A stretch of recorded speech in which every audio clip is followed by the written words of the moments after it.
Di sejumlah negara, baik negara maju maupun berkembang, termasuk Indonesia, kebutuhan listrik menjadi hal utama sebagai salah satu turbin penggerak pembangunan.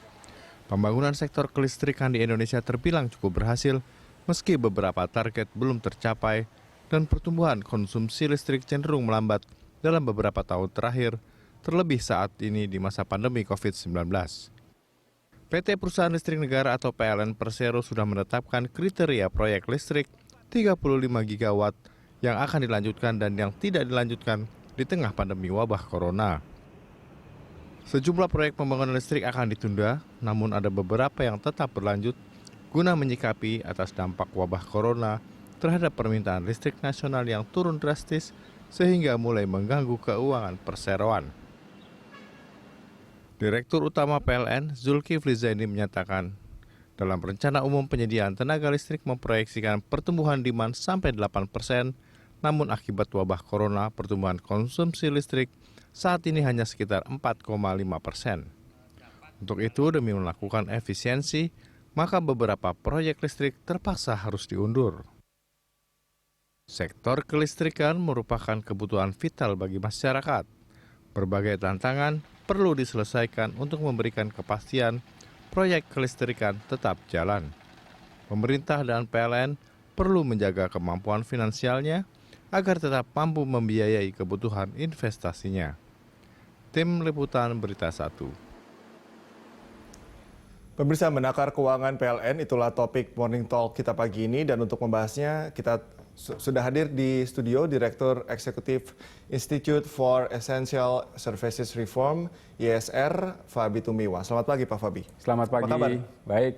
Pak Fabi, ini kalau kita bicara mengenai PLN sekarang, ini kan di kondisi yang serba salah sebetulnya. Di saat sedang ingin memperbaiki segala di beberapa sektor di PLN, begitu tiba-tiba juga permintaan kebutuhan listrik juga menurun. Akhirnya PLN juga membuat beberapa inovasi. Gitu. Anda melihatnya bagaimana beberapa inovasi yang sudah dibuat oleh PLN ini?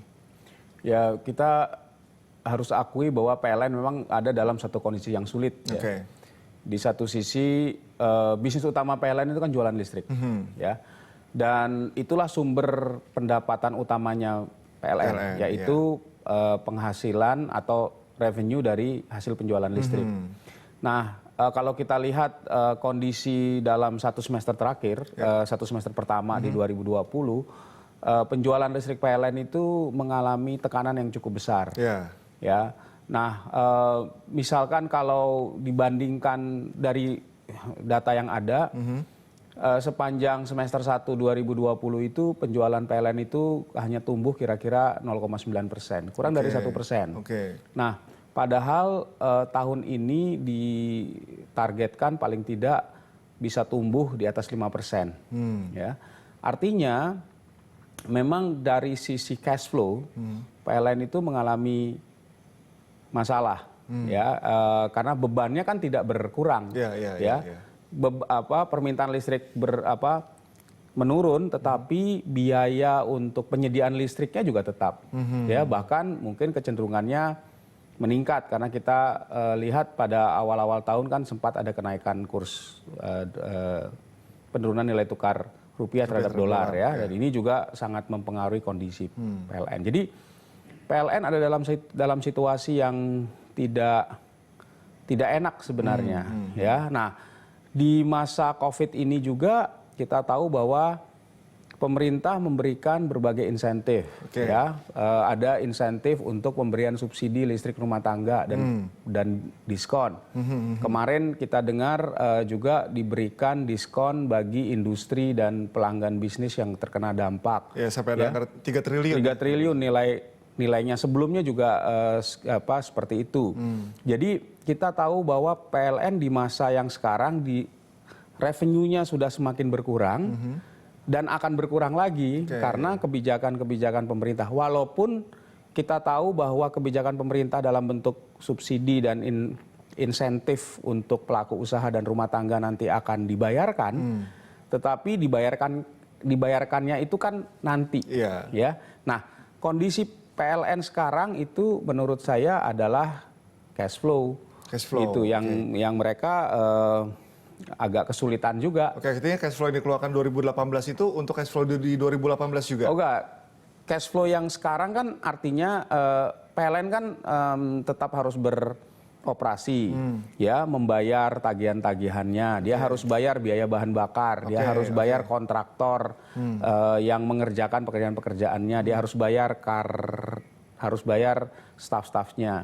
Ini kan biaya jalan terus ya, setiap bulan pasti ada yang dikeluarkan untuk gaji, ada biaya-biaya yang harus dikeluarkan. Nah, dengan adanya pengeluaran ini, tetapi dari sisi pendapatan tidak lancar, ya, maka terjadi situasi di mana ya cash flow-nya seret gitu. Oke. Ya. Ini kalau yang terakhir kebijakan pemerintah yang menyiapkan anggaran sampai 3 triliun tadi, ini dalam situasi seperti ini bagaimana dampaknya terhadap PLN? Semakin membebani kah atau bagaimana? Ya, jadi kalau yang kita lihat kebijakan yang diambil oleh pemerintah sepanjang masa COVID ini, itu kan memberikan insentif bagi pelanggan-pelanggan PLN. Ya. Nah, yang tadi saya katakan bahwa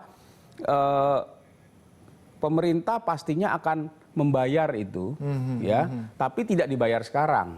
Nah, kebutuhan dananya kan sekarang, ya, PLN harus lakukan investasi, harus mulai melakukan investasi dan lain sebagainya. Dan harus diingat bahwa yang namanya cicilan hutang kan terus-menerus juga harus dibayarkan.